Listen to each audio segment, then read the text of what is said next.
So when I started practicing from the platform, I saw that I had a few gaps, and the platform was very smart to tell me that okay, you are making like errors in these kind of questions. So what I end up doing was that I used to go back to the to that concept. Let's suppose if word problem was a problem for me, as in when I was doing the course, I felt the improvement because I could see when I was giving the mocks or when I was giving the sectional mocks, I can see that okay, I am not taking as much time as I used to take in certain kind of questions anymore. Like you told me to do things like X thing you have to do on this day, Y thing on this day. So that also really helped because I started feeling accountable. Earlier that was not the case, and I used to so if I was not being disciplined.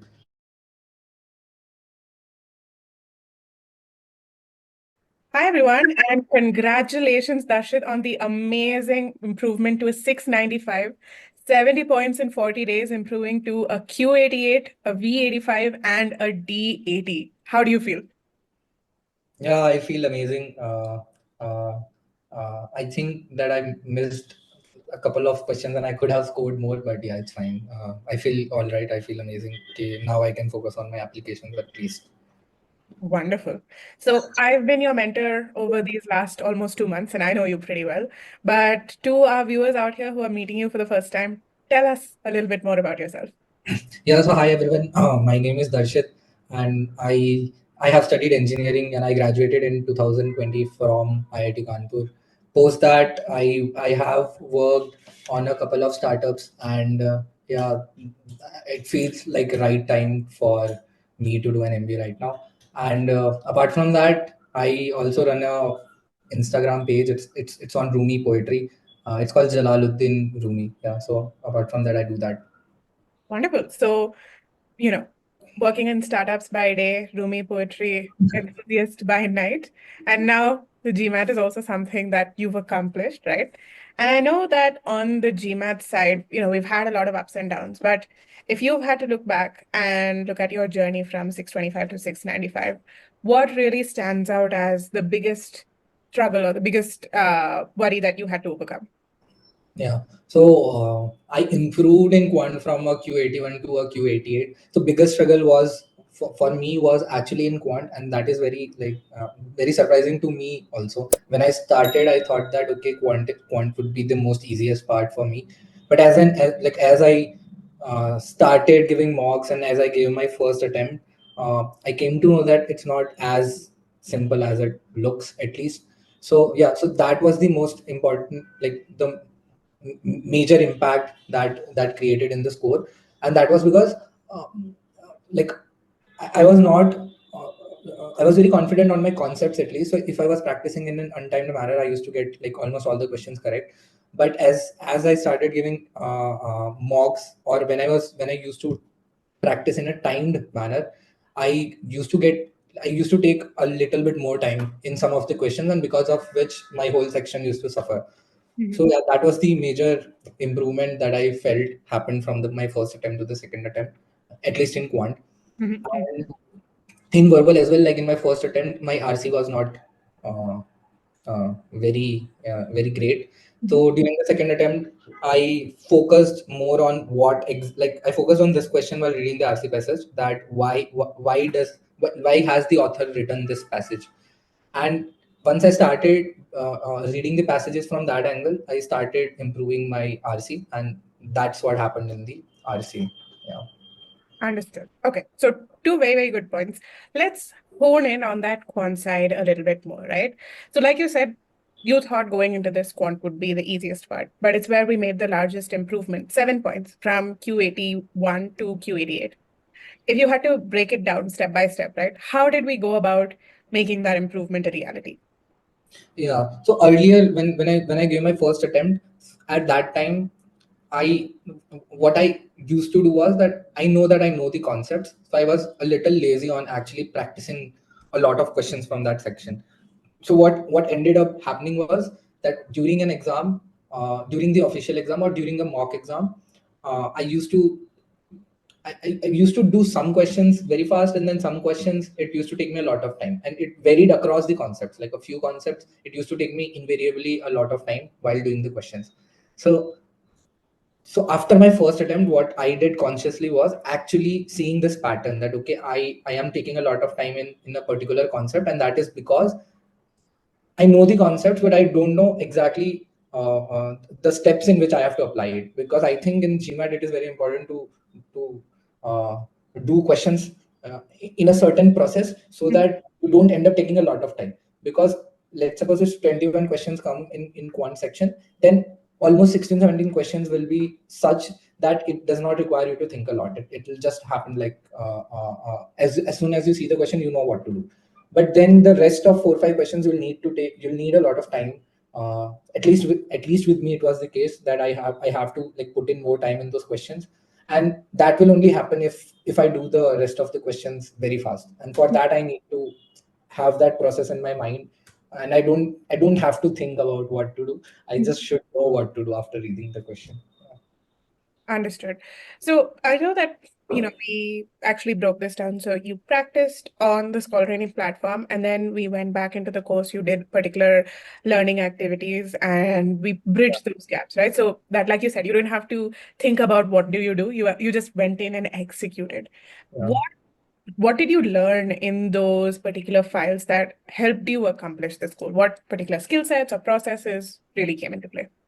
Yeah. So when I started practicing from the platform, I saw that I had a few gaps, and the platform was very smart to tell me that okay, you are making like errors in these kind of questions. So what I end up doing was that I used to go back to the to that concept. Let's suppose if word problem was a problem for me, so I used to go back to the word problem file, and then I used to do the learning activity wala quizzes. So initially they have like the platform has the diagnostic quiz. I used to do the diagnostic quiz, and I started doing those step by step. I just didn't think, but I started doing those activities step by step, and I think that really helped me in strengthening the process, at least in my mind, that okay, if I have this kind of question, I have to do this process.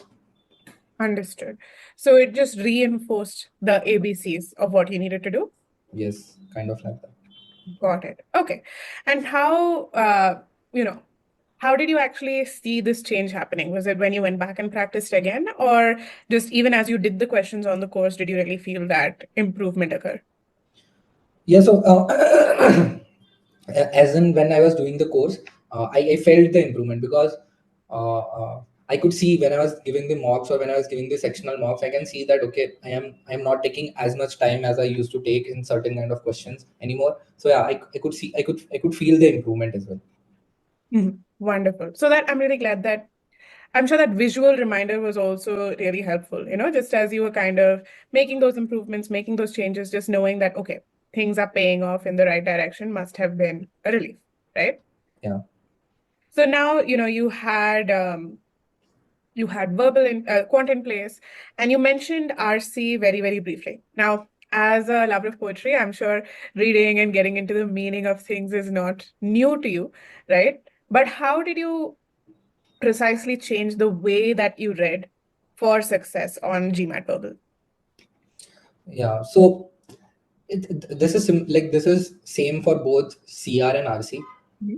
So RC was not very strong for me initially, Mhm. and that is because I was not thinking from the author's perspective. I used to read it to understand what the passage is trying to tell me, and not what the author wants to tell me. Because if I read the passage and then and if I understand it, and that will be from what I want to understand. Like it won't be from an author's perspective. So that really helped change the game for me. That at least when I started thinking from the author's perspective, that why has he written this passage, then like the main point of the passage and those kind of questions were kind of like very easy to go with then.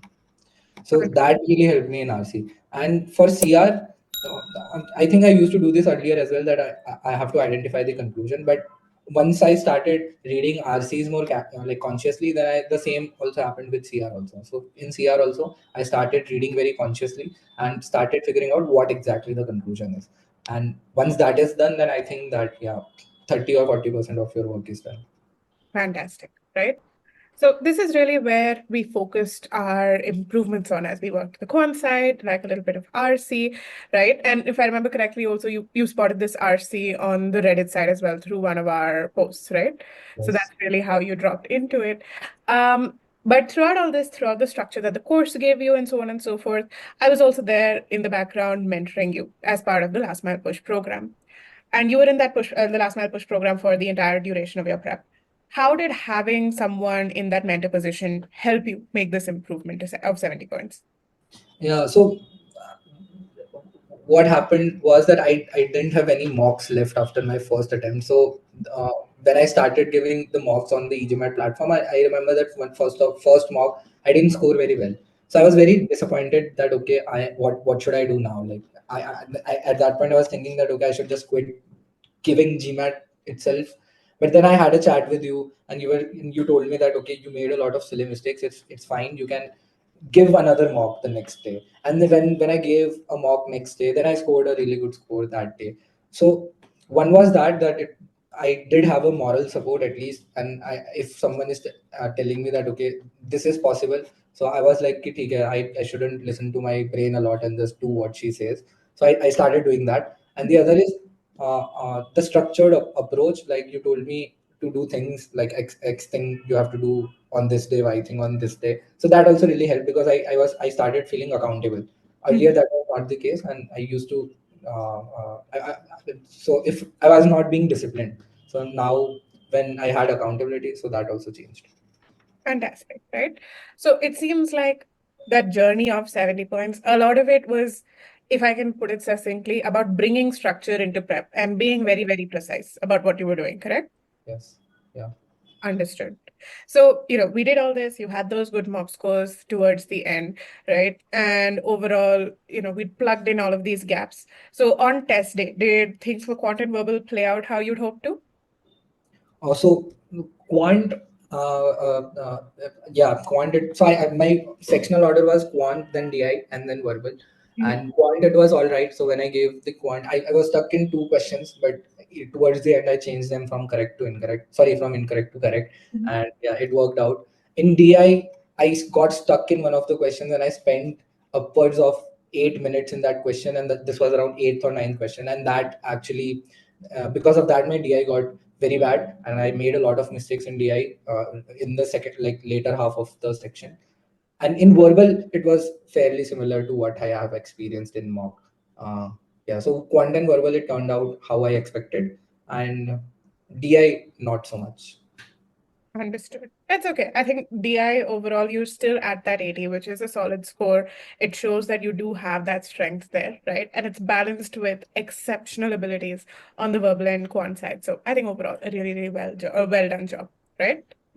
Now, you've gone through two attempts, you've approached both of them very differently, and obviously we've had two very different results, therefore, right? If you had to give advice to other people, especially with those approaching deadlines, about how to look at their GMAT prep, some extremely important information, what would your top pieces of advice be to other aspirants?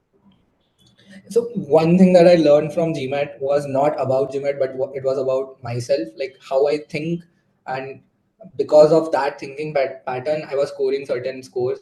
So I think once I started understanding that, okay, I think in this particular way, but the exam does not accommodate that, and I have to change that. So that is the most, I think, the most important factor in GMAT, because it's not a lot about what concepts you know, but it's a lot about how you think actually.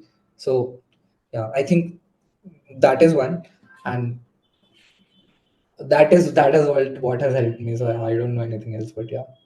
No, that's fair. I remember the first conversation that we had. A lot of your worry was, can I even do this, right? Is this possible? You were at that time, I think, a little bit demotivated coming into the prep journey. But I'm really happy that as we've gone through and you've made those improvements, you were also towards the end more confident that this is something that I can do. Okay, these are mistakes that I can avoid. Yeah. I'm not doomed to be at a certain score. So I think that self-confidence and that belief, and like you said, aligning the way you think with the way that you need to think for the GMAT was a very critical key improvement that I'm so happy that you were Yeah. able to, right?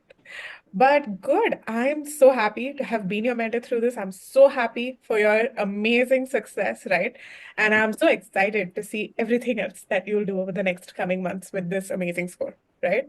But thank you so much for taking the time today and being a part of this interview. I'm sure it was really, really helpful for a lot of people, right? And I'm sure you'll also have hopefully a couple more followers coming onto your poetry page to see and immerse themselves in the works of Rumi. Yeah? Yeah, thank you so much for the mentorship. Yeah, it was really helpful. Glad to have been. To all our students out there, if you have any questions about the GMAT, about improving in quant, RC, or any questions about poetry for Darshit, drop those in the comments and we'd be happy to help you out. But until then, and until next time, all the very best, happy learning, and take care. Bye bye.